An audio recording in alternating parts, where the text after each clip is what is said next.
자, 항상성 부분 삼투압 문제 같이 한번 풀어보도록 하겠습니다. 그림칸은 호르몬 X의 분비와 작용을 나는 정상인이 물 1리터를 섭취한 후 시간에 따른 오줌의 생성량을 나타낸 것이다 라고 했네요.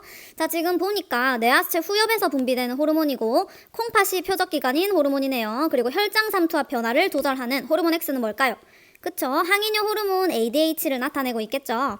자, 그리고 나를 봤더니 X축은 시간, Y축은 오줌의 생성량을 나타내고 있는 그래프입니다. 자, 그래서 물 섭취 이후에 오줌의 생성량을 나타낸 건데, 그럼 물을 섭취하고 난 다음에 어떤 변화가 생겼는지 순서대로 정리를 해보도록 할게요. 자, 먼저 물을 섭취합니다. 그러면은 혈장 삼투압이 어떻게 되죠? 자, 물이 많이 들어오니까 혈장 삼투압은 감소를 하게 될 거예요. 혈장 삼투압이 감소를 합니다. 그러면은 ADH 분비량은 어떻게 될까요? 자, 이미 우리 몸속에 물의 양이 많아요. 그렇기 때문에 수분이 더 필요가 없습니다. 그래서 ADH의 분비량이 감소를 하게 되고요. ADH의 분비량이 감소를 하게 되면은 콩팥에서 수분 재흡수량도 감소를 하게 되겠죠. 그래서 콩팥에서 수분 재흡수가 안 일어나니까 오줌의 생성량은 어떻게 됩니까?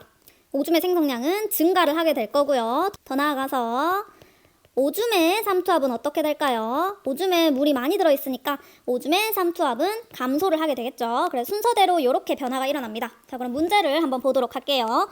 이에 대한 설명으로 옳은 것만을 보기에서 있는 대로 고른 것은 기억, X의 표적기관은 뇌하체 후엽이다. 자, ADH의 표적기관은 뇌하체 후엽이 아니라 콩팥이죠. 뇌하체 후엽은 X가 분비되는 내분비샘입니다. 그래서 기억은 틀렸고, 자, 그리고 니은 혈중 ADH의 농도는 물 섭취 시점보다 T1일 때가 낮다라고 했는데, 자, 비교해보면 되죠. 물 섭취 시점에 오줌의 생성량이 요만큼, T1일 때는 오줌의 생성량이 더 증가를 했네요. 자, 여기 우리가 순서대로 적어놓은 이거를 보세요. 자, 물을 먹었죠? 그러면은 오줌의 량이 늘어나는 걸 볼 수 있습니다. 그래서 오줌의 량이 이렇게 증가를 한 거죠. 자, 근데 이때 ADH의 농도도 비교가 가능합니다. 여기 중간에 ADH의 농도 끼어있죠. 자, 물을 먹게 되면은 ADH의 농도가 감소하기 때문에 오줌의 량이 증가하게 되는 거예요. 그러니까 물 섭취 시점보다 T1일 때 ADH의 농도가 당연히 더 낮겠죠. 그래서 니은은 맞는 보기입니다. 자, 그리고 디귿 혈장 삼투압은 T2일 때보다 T3일 때가 낮다라고 했습니다. T2랑 T3를 비교하는 문제입니다. 자, T2일 때 오줌량 이만큼, T3일 때는 오줌량이 다시 이만큼 감소를 하였네요.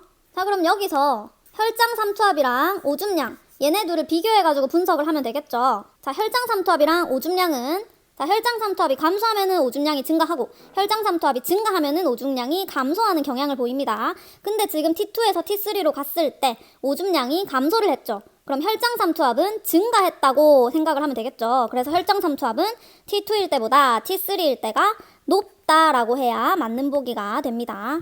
자, 혈장 삼투압이 증가하게 되니까 ADH 분비량도 증가하게 되고 수분 재흡수도 증가하게 되니까 오줌량이 그만큼 감소를 하게 된 거겠죠. 그래서 답은 2번입니다.